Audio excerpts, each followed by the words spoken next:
நெறைய பேர் நினைப்பாங்க, இது வந்து உடம்புல பிளட் இருக்காது. அதனால நம்மளுக்கு வரல. ஸோ நம்ம மாதுளம்பழம் டெய்லி சாப்பிடலாம். பிளட் ஊர்றதுக்காக என்னென்ன இருக்குமோ, அது எல்லாமே நம்ம சாப்பிடலாம். வீட்ல இருந்தே பண்ணிக்கலாம் அப்படின்னு சில பேர் அது கொஞ்சம் கேர்லெஸ்ஸா இருப்பாங்க.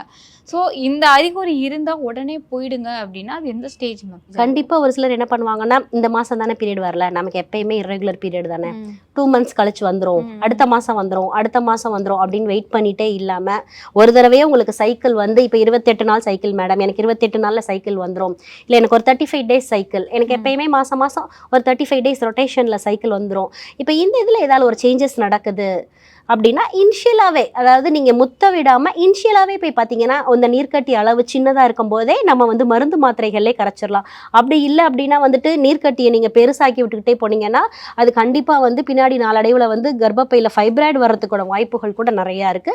அது வந்து உங்களுக்கு குழந்தை பாதிக்கக்கூடிய அளவுக்கு பிரச்சனைகள் கூட வரதுக்கான வாய்ப்புகள் வந்து நிறையா இருக்கு. அனைத்து நோய்களுக்குமான குணம், அழகு தரும் மூலிகைகள், ஆரோக்கியம் தரும் மருத்துவர்கள்.